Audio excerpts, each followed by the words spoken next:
Tell me about Big T. What you said about Big T. Oh, I think the most influential reason that Big T was successful tonight is because he was loud and he was consistent. And it was an art form because everyone else was intimidated by the fucking ping pong. Was it ping pong? Was that shit? Whatever the fuck it was. That was loudness. Ping pong and fucking shuffleboard and all this other trash that was going on the other stage. No one else could combat that. No one else could. That's right.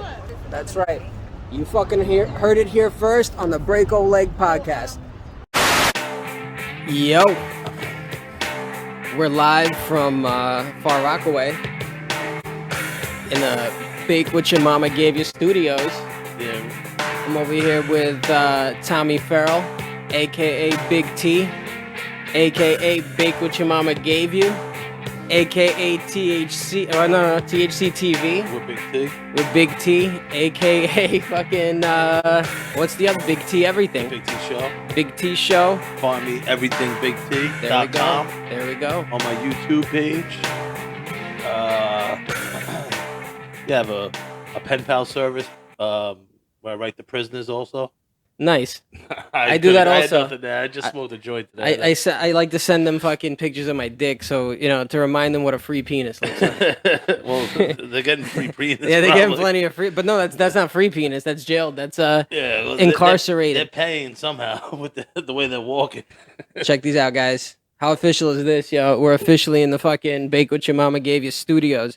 Can people buy these if they want to? They can have a little soon to come, yo.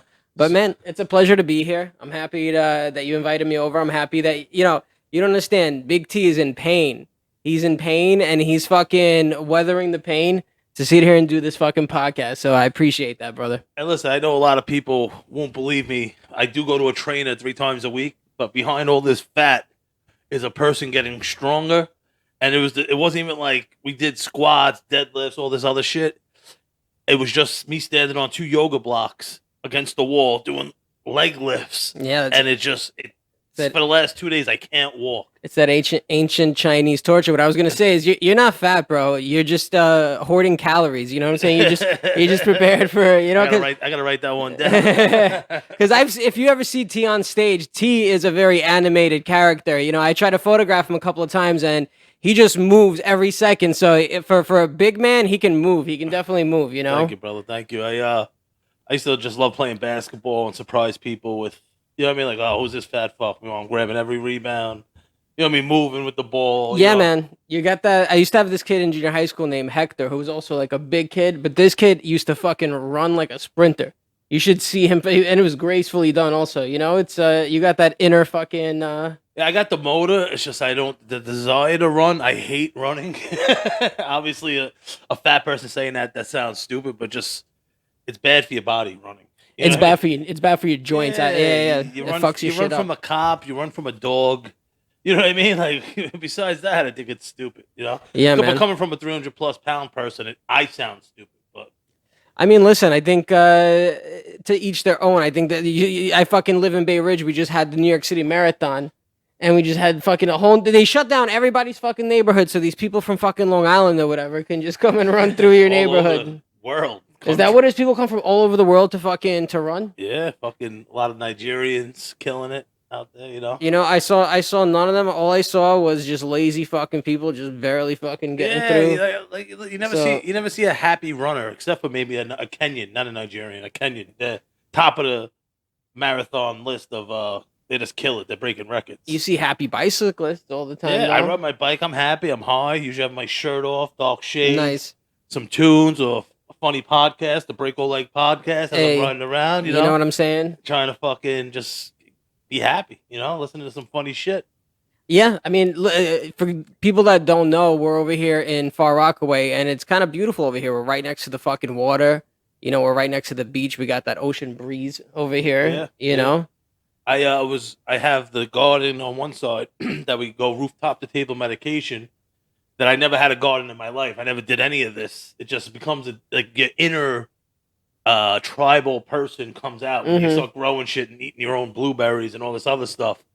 And the garden takes off. It's on the roof. I water it every day, but there's something when that fog or sea air comes in, because I was growing some weed the first time outside, and it was super healthy. And I think it coming in, that the nutrients of the sea air come in, like when there's condensation, the plants eat it up. They soak up the little particles then or whatever it goes back out to sea, and it comes back in with more nutrients, because the moisture's in the air when it's those kinds of nights. It's not all the time, but it created healthy vegetables and weed. My bad.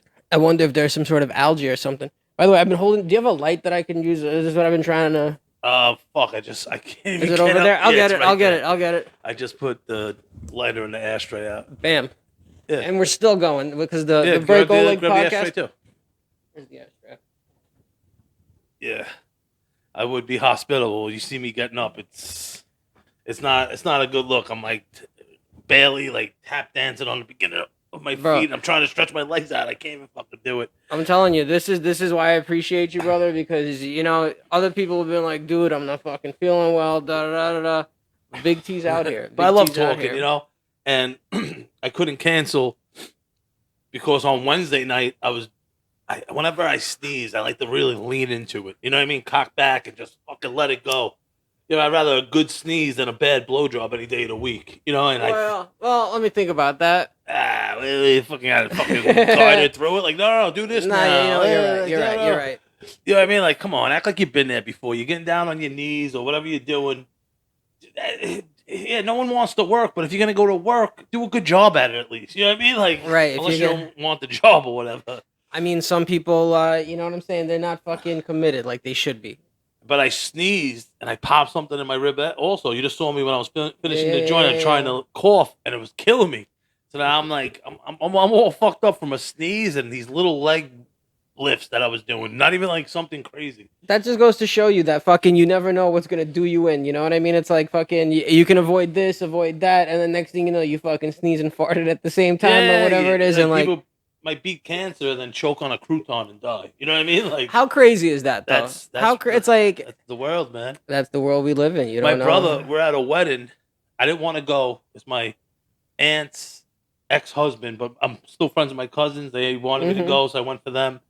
And my brother, who's like 20 months younger than me, they tapped me on the shoulder. He was choking, and I'm like, "Fuck!" So you back in the day, or there's still that orange and blue sign in the back of pizzerias. Yeah, they give you the instructions. Sign, yeah, they give you the instructions. That's the throwback reference. And I'm up there, I'm just tossing my brother around, trying to do the Heimlich. And like in the movies, they go, the lights turn on, the band stopped. They go, is there a medic? And now my brother's turning purple. And I'm like, fuck, my brother's going to die in my arms. It was a couple years after I saw my dad die in front of me. You know what I mean? And now I go, my brother's going to fucking die in front of me? And this lifeguard jumped over the table. Boom, it popped out.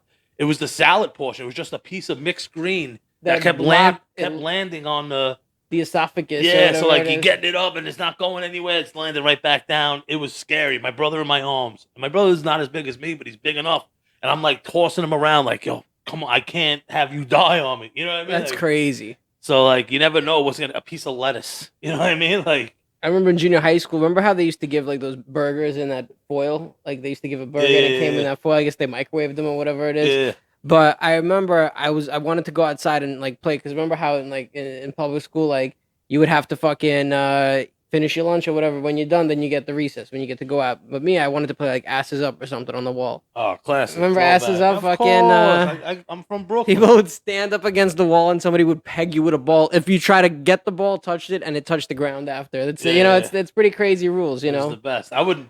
You're supposed to go for their ass. I was winging it, and people had their hands over their head. Yeah, no. Where I went, people were aiming for your head. Yeah, that's where it went. And like you're covering your head with your hands, and you would get one like on the side of your neck. Yep, and that ball, it was like a punk, like you know what I mean? Like how the fuck did they squeeze it in the one spot I'm not covering? You know, but that's childhood. You get better at life. The best is when somebody would miss. You'd stand against the wall and they throw the ball at you and they miss, and you're like, oh, I'm back. It comes right close. You hear it pop off the wall because it goes right next to your next to your head. It's like, oh man, that was close. Cocksuckers. But dude, let's get into it. This is the Break Oleg podcast. Part of what we do on the Break Oleg podcast is we let the world know who the guests are. So let the world know who you are. Let the world know where you were born or where you came up. Like your history. I know you got some great fucking. Me and him talk all the time. So I'm Big T. I'm aspiring comedian. I always say that because I'm trying to come up on it. I got my cooking show, THC TV with Big T. Got my podcast, The Big T Show, and I'm just trying to create content, make things just make things happen. And with the podcast, I like it because a lot of times it's by myself, and it's like therapy. We're in the studio. I walk downstairs. I'm just breathing better. I'm like, I needed to get that shit out. You know what I mean? And it's a little ranty, but it's also funny because it's inside my fucking brain. But I live in Rockaway now for a while now. But grew up in Brooklyn, Flatbush, Kings Highway, then Marine Park, and then moved down here in sixth grade and turned this place on its head.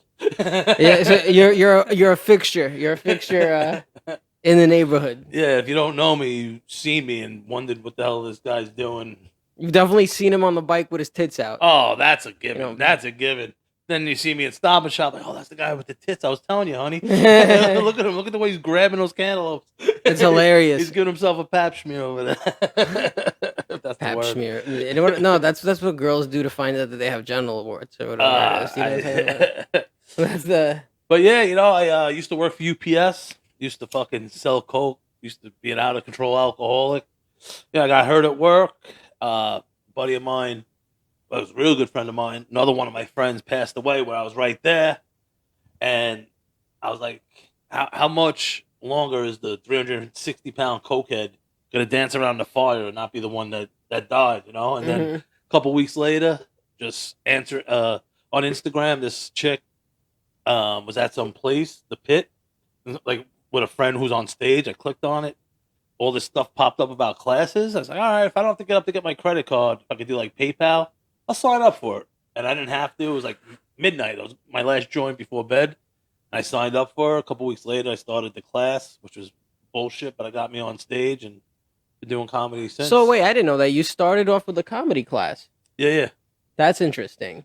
But how was the class? What did they teach you? What are they going? They teach you that people judge a book by its cover, and no one wanted to write with me. You know what I mean? It was all people from out of state. Yeah. I show up the first day with my Knicks practice jersey on. Jordan. That's pretty funny. Jordan slides and I'm like, hey, I live on the beach. You guys can come down. We'll barbecue.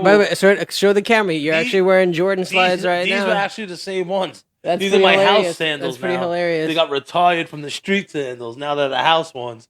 But these were actually the ones because I had the blue. I remember the blue with the blue and black Nike dry fit shorts and these, and people just wouldn't want to work with me. Just similar to now. That's why I appreciate you. I always say thank you, right, bro? Because I appreciate the people that I got plenty of friends. I got plenty of associates. I got plenty of whatever it is. And it's when I make new friends in this game, the comedy game, I'm very appreciative of it because I know I rub people the wrong way, just like that class and even the teacher. You know what I mean? He was a bit of a dick to me too, because I was going for it. I was just reading jokes out of this notebook that I must have been subconsciously writing that I didn't even know that I was writing. You know what I mean? Because I went to 4 high schools. I had never opened the book. But I guess there was something in me that wanted to do this. But I was so busy getting fucked up and selling and gambling.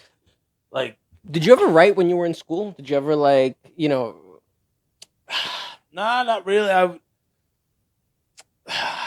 I guess, listen, because I didn't do any homework. My mom did my homework. I didn't open any books.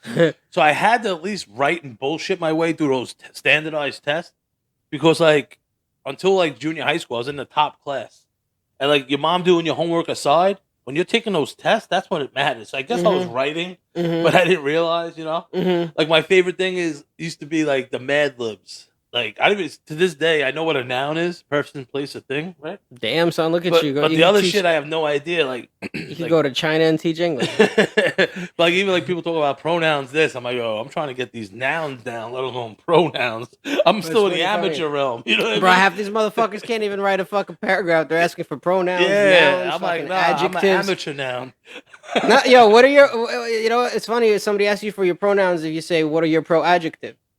See, now we're going to another level above my pay grade. You know what I mean? Because I don't know what those things are. I don't even know. What are adjectives? I don't know, but I would get this book. My mom would give me money. It didn't come from money, but she would give you money for Scholastics. Goosebumps. Clifford the Big Red Dog. And I'm a little before Goosebumps. You know what I mean? I'm a couple years before that. Shit. But sometimes I would fill out some things I want, and she wouldn't give me money, but I'd still put it in the envelope. So maybe the teacher's like, I misplaced the check or the money. You know what I mean? I would get, and then when the books would come, they were there. I was like, awesome. Oh, so you scammed the fucking Scholastics. Yeah. And I would get this thing called Mad Libs, and it was a story, and like you had to put where it said noun, you had to put a noun. Oh, I remember. You fill in the blank. I know what you're talking about. And like I would sit at the table, and I was wild, man, and like I cursed. I didn't give a fuck. And I would fill it all in with curse words, and we would read it with the curse words in like second or third grade, and we would be howling at the lunch table because A, you're not supposed to be saying these words. Right. B, it's making like the fact that I did this. I always think about it. Like I wish could go back to that moment and hear. It probably wasn't as funny as I think it was, but I remember this moment and just laughing my dick off. Like I just sit at the table, like the lake was filled with piss. Like whatever you put in there. Yeah. A young kid, you know. Were you a class clown? Were you one like the funniest, the funny kid in the class, always getting the attention and stuff like that? If you know, I just started comedy 4.5 years ago, whatever. But I was doing comedy my whole life in school, at UPS. I was always the clown. You know what I mean? I always said, I may have started later, but I got my ass kicked so many times being the class clown that I'm sort of grandfathered in from for doing it for a long time. You know. Right. That's kind of like with comedy. I only started like getting up on stage 6 months ago. Literally 6 months ago. What's today? The 26th? Yeah. Literally, I got up on May 20 April 27th, 2021. So no, it's 6 months literally. 7.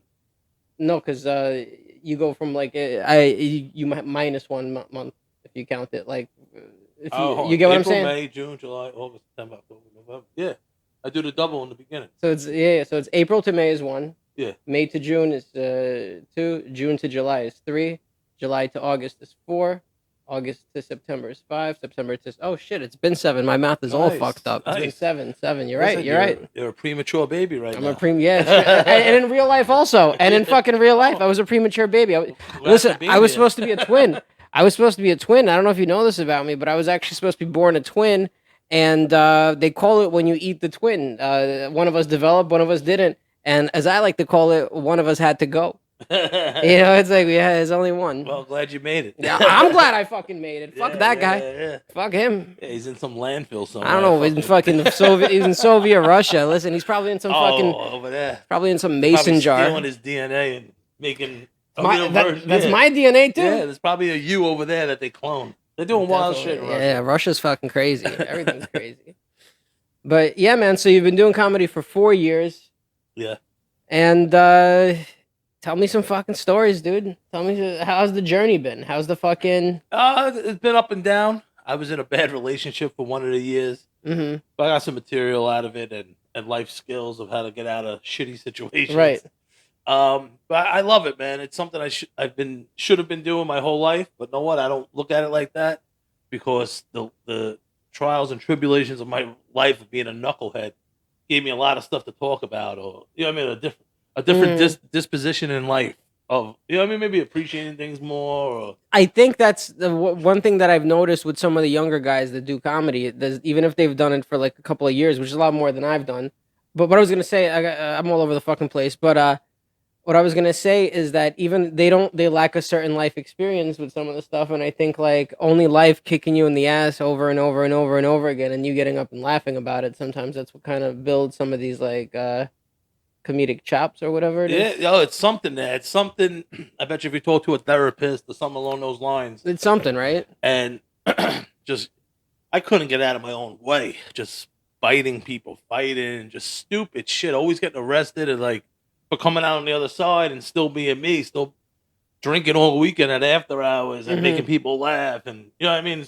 Working, when I did work for UPS, I was a clown to pretty much every customer. You know what I mean? Like anyone that came to the door, I was always trying my spiel on, like.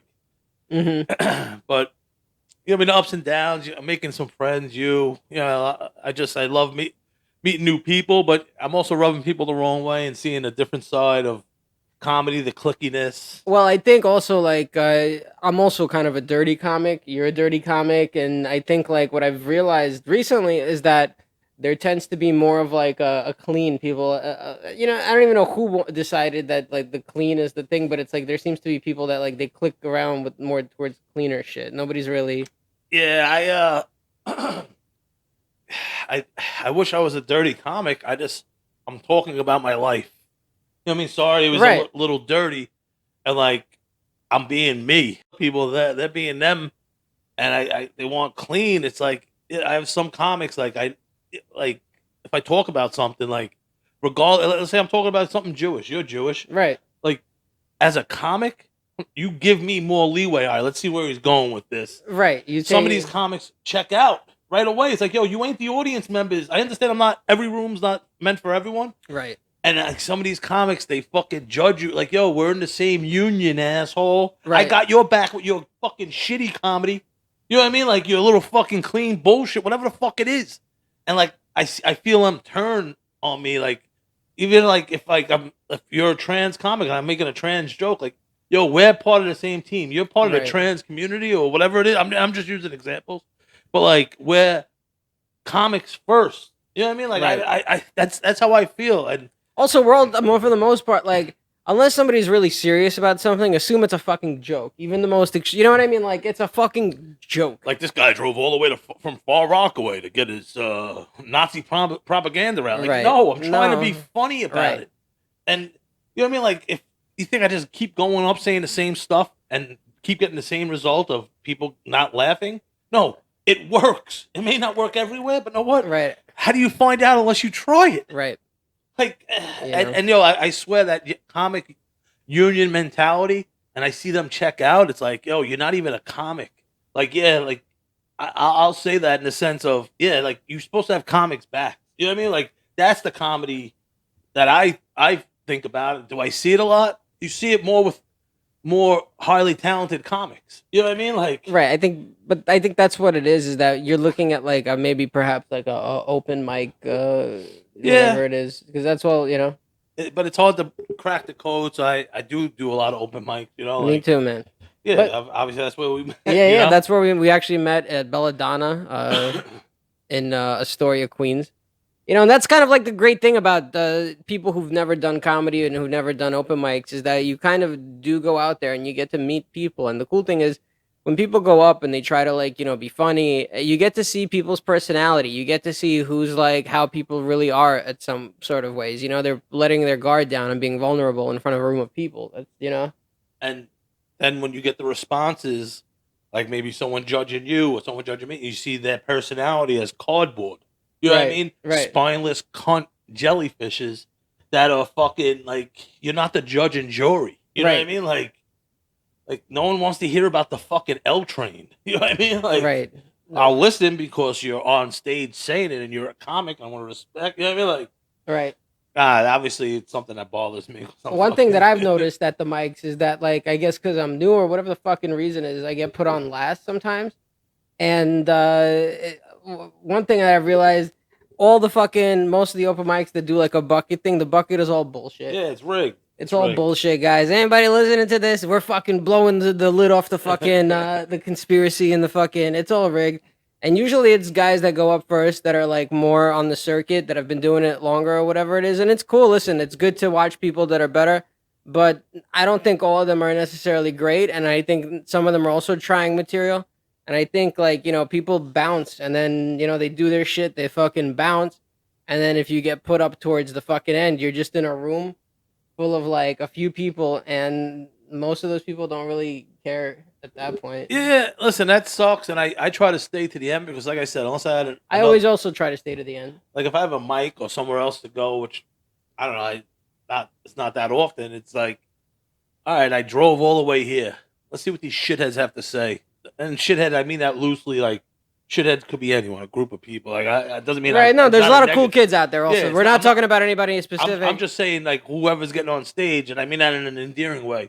I'm staying. Let me see what these motherfuckers, like a motherfucker shithead. Like, I'm not being. It's just a term of me calling a group of people. Like, and I try to support because you have a new joke. It's this, that, the other thing, and like, it's been working on the people you tried it on. You get on stage and there's 3 people. How can you get a gauge on it? You know what I mean? Or you can't. And at that point, I've learned that if I'm in a room with just 3 people, I'm not even gonna try material that I worked on or this and that because at that point it's like you're wasting your energy on the wrong thing, in my opinion.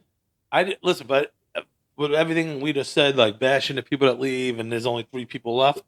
I also love that challenge. All right, there's 3 people in the host.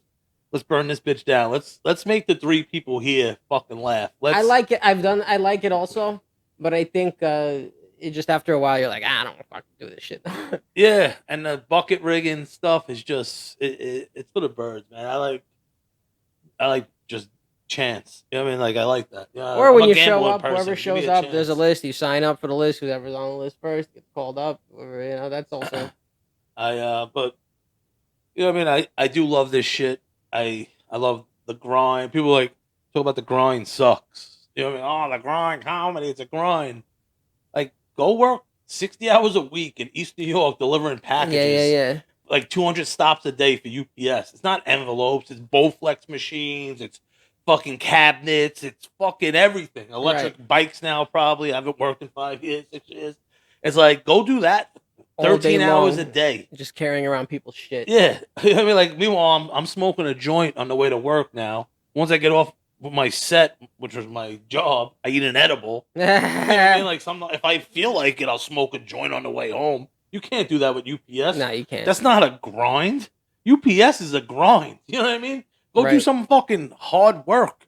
That's a motherfucking grind. This is a layup, and I love it. Yeah, I managed medical office for 13 years. Then I worked as an estimator for another 5 years. So I've literally spent working 50-hour weeks nonstop. And if you could make a living doing comedy, that's definitely a lot easier. But listen, that's a tough thing to. Yeah, and the grind. I love this shit. You know what I mean? I love the falls. I love the people not laughing at your shit. You're like, it worked all during the week, and then the Sunday just doesn't work. Like, all right, we got to go back to the drawing board. We got to be smarter. We got to be better. And carry that's easy. Sit at a desk with a pen and paper. Or carrying a Bowflex up a 5th floor walk up. You know what I mean? Like, you do the fucking math. Yeah. You don't even think that because fucking it just shows up. You don't think that there's a fucking human being that had to literally fucking. Yeah. Fucking. And not break it along the way. And it's like that AT&T. They want more. They want more. Like it's out of control with everything's e-commerce. You know what I mean? So, like, well, you think UPS is going to hire more drivers? Like, no, if we put 15 to 20 on each route, now they're up. You know what I mean? That's you do that 6 or 7 times, you're eliminating the 7th route. You know what I mean? Like, I used to, whenever my package, you know how they sometimes like your package is supposed to arrive on this day by 8 p.m. and then the day comes and it's like you're waiting for it all day and then 8 p.m. rolls around and you're like, well, it's 8 p.m. It's not here yet. So you fucking call them up and you're like, where's my package? Where's my package? They're like, oh, we don't know where it is. It should be there soon. Could be anywhere. But now I know what it is. It's just that there's one guy doing all the fucking work and he probably can't get to every stop. So they just fucking at a certain point, the guy's got to clock out. So that's the thing. Sometimes they would have you out at like 11 o'clock at night, 10 o'clock. That's embarrassing. Isn't that crazy? I've seen it. No, I've seen it also. Yeah, I've seen it. People like, it's late. Like, you don't know. You don't think I know it's late, you stupid bitch? You want me to come back tomorrow when you're not home? Hey, give me the package back. Like, I know it's late. I ate lunch at 2 o'clock. It's 10 o'clock. That's a work shift in between. Right. My first. And then you got to return the truck, right? You got to return the fucking truck. They got to bring the truck back. You have to bring all the clerk work, which is like no such person, no apartment, bad address. You know what I mean? Then you got to take the air off. You got to make sure the stuff that needs to get out of the building to get on a plane for something to be in Kentucky tomorrow at 10:30 a.m. You know what I mean? Like, then you got to get gas. You got to park the truck. You're the last one in, so there's no room. So wait, they have their own gas station or whatever it is that's there? Yeah. You got to fill up your own shit, though, at the end of the day. Yeah. And you have stupid fucks, like I'd have to, push a driver to the by the airport we were working. And, oh, fucking Hyro ran out of gas. I'm like, this fucking moron. So I look at the truck. I'm like, yo, it's on E. He goes, I thought E meant enough for the day, and F means fill it up. Wow. Yeah, and this is the people. Wow. These are the people. That's crazy. I had to work with and be around and consider my equals. That is insane. That is batshit fucking crazy, dude. Holy shit. Yeah. So, but listen, shout out to UPS. My secondary other career, the edibles and whatever else. Yo, I bang out my orders quick because the logistics that's instilled in me. yo, tell the people about that. So, Bake What Your Mama Gave You. You have a cooking show. Let them know all about that hustle. Yeah, the Bake What Your Mama Gave You. I'm in the middle of trademarking it for a CBD company as of now because there's rules and regulations with the edibles. And, you know what I mean? Something that used to be 300 milligrams is now regulated to be 100. So if I used to eat one cookie for my medicine, 300 milligrams, now I got to eat 3. Oh, more sugar. Thank you, Uncle Sam. I'm glad you stuck your hand in the pot, you greedy fucks. So now something that was medicine is now a diabetic's worst nightmare. So I'm going to go CBD so I don't have to bow down to the regulations. Always do the edibles. But on paper, we're trying to trademark it as a wellness company. And CBD is the truth, man. People sleep on CBD. Like forever, I did forever. I have good English right there. Forever, I did forever. Who am I, Yoda? So like it's and right now it's an edible company. I do make the CBD also, but just to legitimize it, I'm gonna go CBD and THC out the back door. But well, you probably shouldn't be saying that on a fucking. They could suck my dick. I'm a comic. I was joking, but I love it. I've been experimenting with some new recipes, adding. Dude, you got the fucking the chocolate macadamia and fucking. Oh yeah, we got the cookies, white chocolate macadamia. The banana nuts. fucking bread. Well, we just redid banana bread, chocolate banana bread with pecans. Phenomenal. I'm gonna give you one to take home with you. I'm gonna be sleeping like a baby. Yeah, I just love it, and we had a weed event here. We had a chef. We did some comedy beforehand, and then a 12-course meal. Like I've done events like that before. We're gonna have more of those. You want to smoke? By any chance? I'm good. I just ripped one down. And also THC TV with Big T. That's my cooking show where we medicate everything and anything. I just did an episode. Oh yeah. What did we do? Chicken marsala. Oh, chicken franchise. Chicken franchise. Yeah. Oh shit, that shit fucking. Good. I woke up with the biggest weed fucking hangover, guys. Check it out. It's gonna be on Big T everything. Big T. Everything Big T. THC TV. THC TV. Big tits, guys. big pics. My Instagram, and it leads you everywhere. Click the link. It brings you my YouTube. Check it out. I'm gonna put it on the screen right now. And the Oleg episode. There's one I did with Joe Levy before you. So that's what. Yeah. And I've been doing. So I'm 2 weeks behind because I did a topical Halloween episode and then Thanksgiving. I just saw you did it. Yeah, you did a Thanksgiving one. That one dropped. And it was like an anti-Thanksgiving. It's the one your family doesn't want you to see. The truth about Thanksgiving. I don't hold back. And I love it, man. And like, again, with the CBD, I cook with that on the show randomly because it's going to be the future. You know what I mean? I want it to be time-stamped that I was cooking with CBD, mac and cheese, monkey bread, like since summer of 2020. Because besides the weed and all the benefits of that, like CBD, like I love chicken cutlets with some rice-a-roni, fried chicken cutlets, rice-a-roni. Throwback, some white shoe-peg corn. That's a meal from my childhood, you know? And like the rice-a-roni, you need a nub of butter. Why isn't that nub of butter CBD? You know what I mean? Like just to relax you, maybe get a blowjob after the meal, shower, then you go to bed, you're ready for work tomorrow. You're calm, you're released. Like, so that we're doing so many things on the show. And on THC TV, we had a thing. My friend said he doesn't get high. So we came up with a thing called the Milligram Challenge. And we fucking loaded them up, punch bar, nerd rope, distillate on the punch bar. Then it was the Hanukkah episode. We had medicated Lockers, medicated Rubens. And he didn't get high. And then my mom called him out on the air because my mom's crazy. She's on the show too. Yeah. And it just turned out. Farrell, right? Yeah, Carol Farrell. when we were recording, she was actually in Florida. So we had I put it on Instagram, and some lady reached out from Connecticut, T-Site. And she came down and did like 4,500 milligrams. My boy did 35. I think I met her. Here. She came for the when you did the 5-borough comedy festival on the rooftop over here, right? Was she here? Remember, she was in the audience. I think she was just smoking the whole time. Yeah. Smoking to Deb. She's awesome. She is awesome. Yeah. And her energy is fucking dope as fuck. But this lady could smoke. Yeah, and this lady could smoke, yo. She did 4,500. I'm saying it like it's like no big deal. Like she took down 4,500 with ease. You know what I mean? And like my other boy, champion. Yeah, my other boy Guy, he came down. He did 35. I did 25. I was out of commission for a couple of days, And those numbers, that was just like the quick math with the 2,500 milligrams. Yeah, the bags of gummies we ate. Those were 500. The chocolate. But also, like, are those numbers even accurate? Because, like, no, well, the reason I'm saying the other way because I made a dozen Cocoa Crispy treats with 100% distillate. The jar, it's like this clear thing, and our mouths were numb. That's how much distillate I used, and so yeah, those other ones might not be 100%, but some of the things I was eating, the Wonka bars, and these tins of candy that were around then when I was recording that, those passed the test. Remember we had that 1,000 milligram chocolate bar? I'm like, this doesn't pass the test. Although I'll tell you one thing, I first ate it. I'm like, I don't know if this is 1,000 milligram chocolate bar, but then a couple of hours later, it kind of felt like 1,000 milligram chocolate bar. I'm still on the fence on it because, like I said, I'm honest, and I think those other ones from the show were definitely 500 milligrams. I ate a whole tin of the candy and the Wonka bars, and it got me. You know what I mean?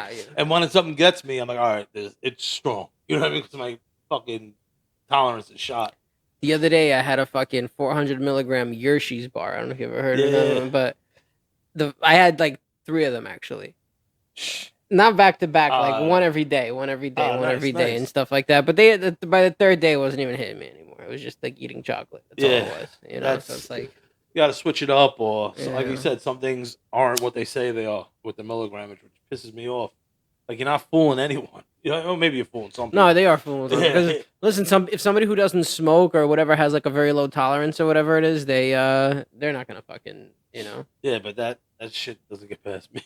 No, definitely not. But you not only smoke, you like eat, and you fucking, if you do a blood test right now, I guarantee you it's gonna be like half fucking THC. When I got the weed card through my work injury, which is like another accomplishment in itself. Like, you know what I mean? Like, yeah, getting a weed card's one thing, but getting a weed card when you're a Teamster, driving a truck for a living, like, oh, now I got my ass covered with this card, Yep. And I went to a weed event where it was like a 7-course meal, whatever it was, at this old diner in Bay Ridge, Annapolis Diner, and on like 65th and 2nd. And that's not Bay Ridge. That's like Sunset Park almost. Or like it's not it doesn't cross the highway, so it's old school Bay Ridge. It's old Bay Ridge, probably. Yeah, you're right. It's old Bay Ridge. It's right there. It's the cusp. Yeah, where that. And it's a classic diner. It looks like they shoot movies and shit there. Like it's a throwback. You know what I mean? I love places like that. It's been there forever. And at night they did a weed event, and I had to take the drug test for the weed card. You can't have other shit in your system, or they won't give it to you. You know what I mean? It's just like you're just here to abuse it. I had no problem with that. I stopped drinking, stopped doing blow. So you have to, like, any test, you have to stop eating after midnight. And I'm there. I remember it was like 2, 3 in the morning. I was having medicated waffles, medicated ice cream, dab, once. This is after a night of eating everything, medicated cheeseburgers. So I wake up with the only weed hangover, and I was running late. So I grabbed one of my treats, a cereal treat, and like 2 cups of coffee.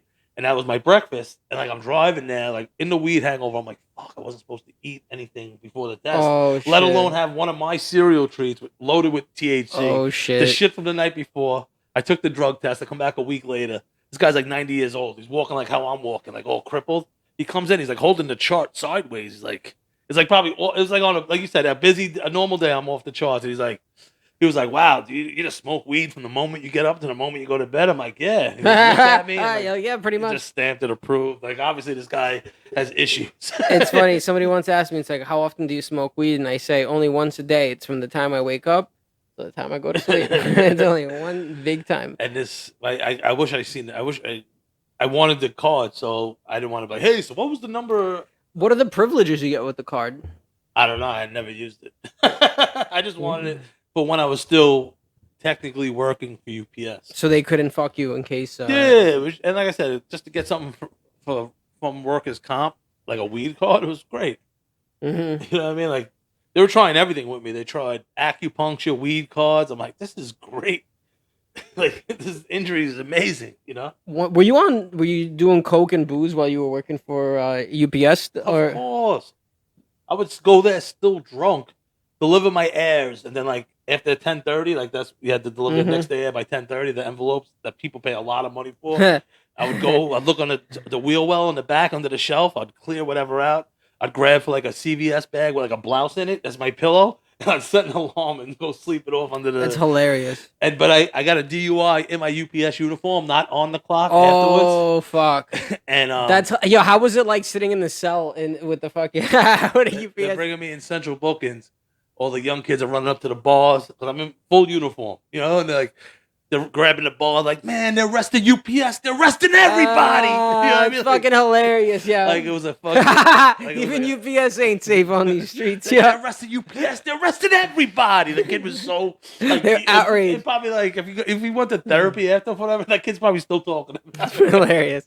But then they were after that. I was open to random drug tests with breathalyzers, and one time they hit me on a Monday. It was random, allegedly, random. Mm-hmm. Monday, I was drinking Old Granddad, which was like 100 proof, this old whiskey. I would just drink random shit. Anything I could just chase with a little Coke as I'm drinking 36 Bud Heavy. Were you even into alcohol, or you just wanted to get whatever fucked you up as fast as possible? I would get the Romanov vodka, this. People would bash me. It's like, yo, fuck you. I smoke the best weed. Mm-hmm. You don't give a fuck about the liquor. The vodka, if it was like I'm drinking this Romanoff and I can't get as fucked up if I was drinking the same amount of Grey Goose or whatever's a good vodka. Yeah. I was like, yo, I'd go to Pepsi challenge to anyone with the vodka. You're not gonna be able to tell which one. Did you do it straight or you mixed it? The whiskey, when I would get like a 36 of Bud Heavy, I would get a bottle of cheap whiskey, a little Coke, and I would just do a big glass of it. Sip the soda that was for me to get drunk, and then the beers I was polishing them off like a sip or two, just to keep it, just to have that in my hand. You know what I mean? And polish off like fucking a lot of Bud Heavies and the bottle of Evan. I would drink Evan Williams. Like the hipsters made it trendy. Like that's funny. It used to be like $10 for a big ass bottle of it. Well, that's what with Pabst Blue Ribbon, right? It was just it was cheap beer, and then it became like the hipster beer to drink. Yeah, and once I saw an ad, and someone sent me an ad, like Sports Illustrated, they're like making a Manhattan with Evan Williams. I'm like, this jumped the shark. You know what I mean? Like next thing you know, the price is going up. It's like chopped cheese. Yeah, which I'm gonna medicate on THC TV with Big T. Stay tuned. Oh, that's gonna be fucking delicious. But then eventually, to be more healthy, I started drinking just vodka club, maybe some cranberry, for the most part vodka club. Mm-hmm. Certain bars also, I'd be doing blow and drinking on not much sleep, not much food, because I would just eat a little something after getting out of bed. I didn't say wake up because I didn't really sleep. You toss and turn, you're doing so much coke. Right. Then it's like, I guess it's time to go to the beach and just eat a little something. And then I love White Russians, at night, not during the day. Go to the bar, my boy, instead of every 2 seconds. They're like milkshakes. They're like adult milkshakes. Yeah, that's but basically. I would get the protein and the fat from the milk, plus getting the vodka and the Kahlua. All the fucking basic food groups. Yeah, it would help me. It would bridge me to the next day. So many of them, my boy would just take a mini pitcher, normal soda or something goes in, and just make me a huge White Russian with that. Wow. And I'm walking around drinking it out of a pitcher. Wow, dude, that'll fuck you up. Yeah, and just also that's a lot of calories. That's a fucking. Oh, that was my next thing. I know I'm a huge round pound of mound right now, and I'm Big T, but I did lose 70 pounds once I stopped drinking. You were bigger T back then. I gained a lot of it from the bad relationship and the pandemic. Mm-hmm. But I lost all that weight from drinking, abusing edibles, cookies, candy, this. Imagine losing 70 pounds and still eating candy and cookies. Wow. That's how much alcohol I was consuming. Wow. And that was just the booze weight. The liquid calories and all that shit. Once you take 36 Bud Heavies, which are probably a $1.80 a can, maybe. Right. You know what I mean? All the fucking sugar. Plus, you're retaining so much liquid. And then, whenever the come down was, Monday, Tuesday, then I'm eating fucking hibachi. We're stopping at the Italian deli on the way home. Because you're like, hey, I didn't eat in 3 days. Now I can eat anything. All right, now you're feast like a fucking king. Yeah, next thing you know, you're the fattest cokehead around besides Greg Critio. That's one of his things. When he says a lot of things he says about the sober life, I don't say, shoot me in the face. I don't say the sober life, not like that, but just you're California sober. You're California sober. I agree with a lot of things Greg says. The fattest cokehead and this. Once you stop, it comes off. But now I gained it back. What do I stop now? He told me the way he gained weight was not because it's because he would do coke, but then he would stay home and eat for 3-4 days nonstop because he was depressed. That's what he said. Well, yeah, probably subconsciously. I'm saying I'm eating all that food, but yeah, there was definitely that's what it was. Depression or something along those lines of just. I was working 13 hours. I wasn't using myself to the fullest. I can be a donkey if I want to work 60 hours a week, but like I'm wasting my so-called talent or skill that I do have of making people laugh, not recording or not getting on stage and like, maybe that was fucking with me down low. Maybe the life I wanted to live wasn't it. Like, I was making really good money with UPS, but like. I wasn't. It was empty. Yeah, I guess I wasn't happy. You know what I mean? Like I was happy at the life. Like I think about it all the time because like the life I live now is priceless and I love it. But like I do think about going out all the time, drinking and being with my friends, fire in action and fighting. I love that life also. You know what I mean? Like, but I love this one more. You know what I mean? Like I truly do. When was the moment that you told yourself, "Fuck, man, I gotta get sober. That's it. No more fucking around." I have a beautiful girlfriend now. Shout out to Kira. But I had plenty of smoking hot girls too in the past that always would ask me like, "Yo, stop drinking," or it's me, and I'm like, "All right, later." Like, what? I couldn't wrap my brain around like not drinking. Like, what am I gonna do all weekend? I remember saying to myself, "What am I gonna do all weekend?" It becomes part of your identity, kind of, right? Like just going out and like just, so like. I know I always say gambling and coke saved my life. And like people are like, that destroys life. It probably destroyed yours. And like, but I would be so down in the dumps, gambling wise, so in the hole that I was like, know what? I'm staying in this weekend. I'm gonna answer every call. I'm gonna leave my phone ringer on. You know what I mean? Like people would text me 6:30 in the morning. I'd get up. All right, they want 8, bag it up, go meet them, come home. They'd wake me up again at 9:30. I'd bag up again and like. After the weekend, I'm like, hold on. I'm starting to feel a little better not drinking all weekend. I'm starting to stack money if you're not up doing it all weekend. Like, right. After hours, super after hours. Well, yeah, hours. you don't realize a night at the bar just grabbing drinks and shit. That's like $100 out of your pocket right there. No, more. It's not grabbing drinks. It was out of control. Out of control like, drinking. No, there's no grabbing drinks. Like I always would say, like, people are like, hey, let's go have a couple of drinks. I'm like, why don't you have water and hydrate? Like, like let's have a 36-pack. You know what I mean? Why just a couple? Right. That's wasted calories. Right. No, let's get wrecked. Right. You know what I mean? It was never a couple of drinks. Right. There was never that intention. You know what I mean? Like, did you black out or you were? Before the coke was all that, like, I was on so much coke, it would be hard to black out. Got it. You know what I mean? Like, it was bad. But like I said, I was after like the first couple of times of, hey, I'm gonna stay and answer every call this weekend. You're making serious bread answering every call, and I just started feeling better, and then I started missing big events drinking wise. Like I slowly, little by little, I would miss the Super Bowl. I would go there. I wasn't drinking. The Mets home opener. These are all staples in my life. Nights I would get annihilated. You know, those are my holidays. You know what I mean? And like then after that, like I said, one of my friends fucking passed away. R.I.P. THR.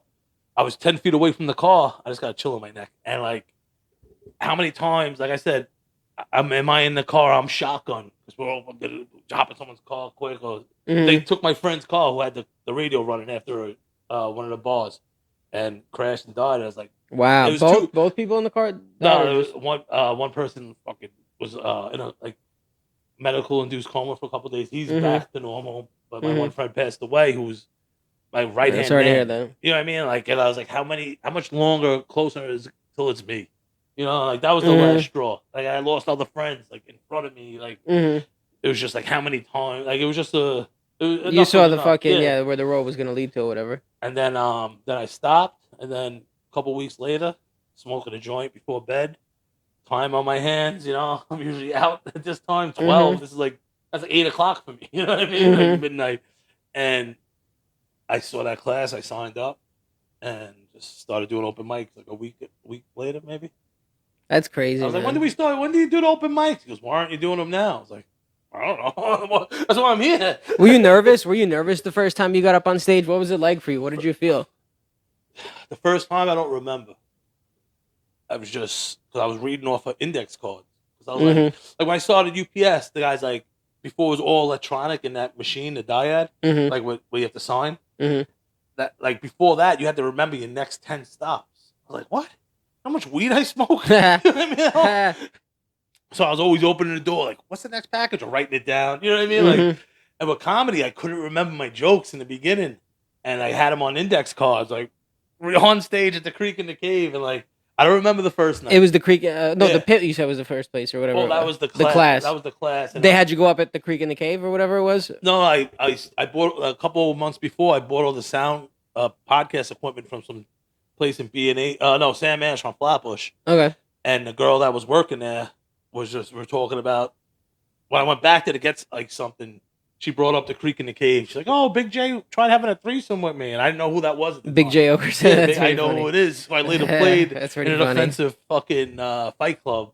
I was Big Jew Okerson. That's pretty funny. Dressed as him, but the Jewish version, like with the. He is the Jewish version. He's Jewish? Yeah, he's Jewish. Oh, I really. That's pretty funny. I really Jewed it up. That's pretty funny. Yeah, the first night, I remember the host because I told him I was like, "You're always going to be connected in my life on this journey I'm embarking on as the first open mic." But the second one, who was the host? Give her a shout out. No, it was Michael Walsh. Bam! Shout out Michael Walsh. Yeah, funny dude.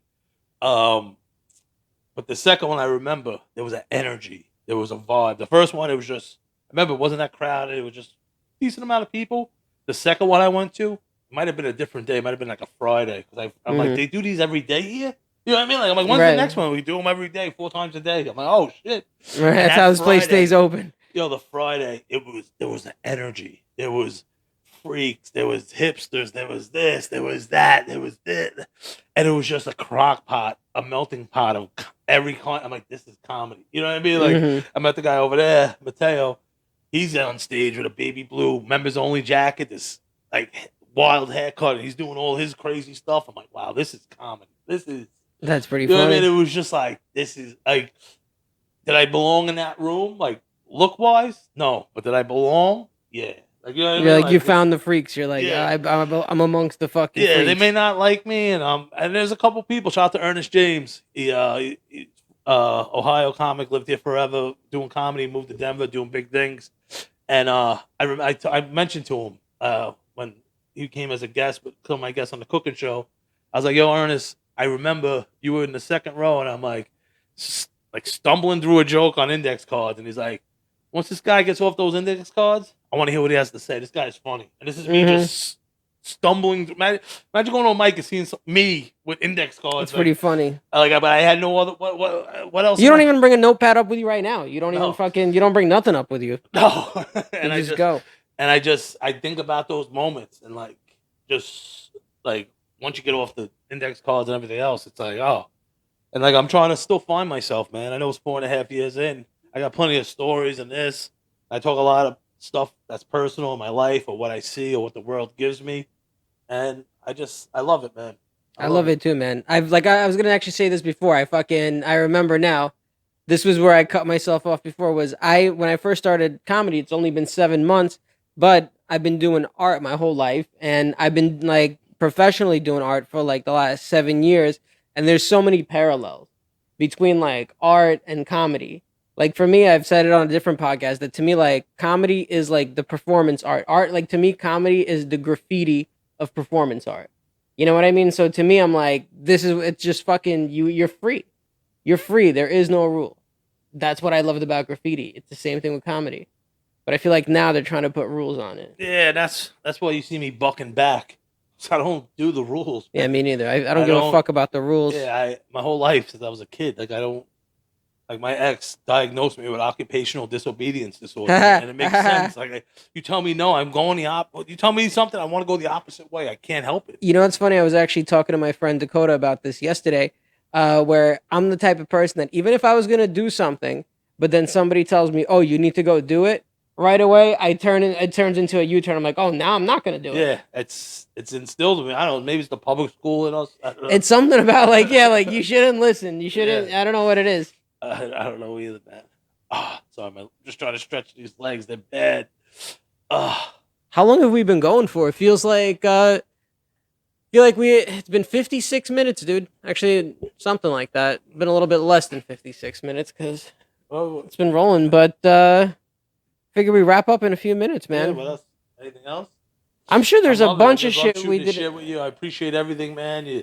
And new to comedy, you gotta get this going. The podcast. People are like podcasts are overrated or oversaturated or this. It's like, but you like this. You like the editing. Listen. I love talking, as you know, bro. Me and you fucking I love talking. I love talking to people. I don't like text. I mean, I'll text, but I enjoy having conversations with people, and I enjoy being close with people, and I enjoy like having a human fucking interaction with people. It's like I forgot who said it, but they said that the people that you should consider your actual friends are people who just call you just to bullshit. Yeah, just to see how your day is going, not because they need something, not because of this, not because of that, just to be like, what's good, bro? How's everything going? You know, and it's therapeutic, dude. It's therapeutic to talk to people.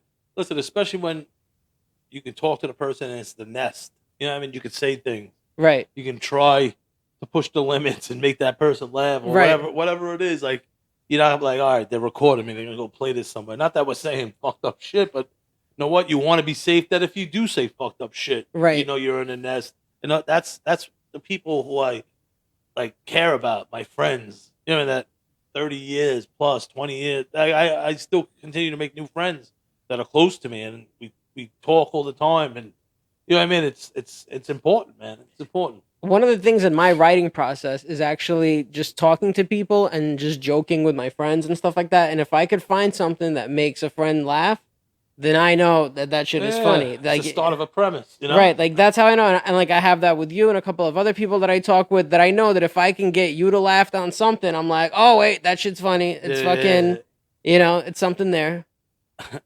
But yeah, man, it's been awesome. Hold on, let me fucking prep for the exit music, because you know we have been wearing our headphones because fuck headphones and shit. But hold on, you know what? I haven't played a single sound effect. I feel like, hold on, we're gonna do some gunshots right now. Fuck. That's my gunshot noise and shit. But anyways, man. But Oleg, man, I appreciate you. I appreciate having me on your show. And you know, like I said, just keep doing you. Keep do what makes you happy. The art, the stand up, everything, man. And just keep grinding. You know, I got your back. Thank you, man. I appreciate that, dude. Thank you so much for doing the podcast. Thank you for fucking always, you know, he gives me advice. He fucking tells me things, and fucking it's good to meet cool people in comedy. And once again, guys, this is the Break Oleg podcast. We're fucking signing off, yo. Peace out.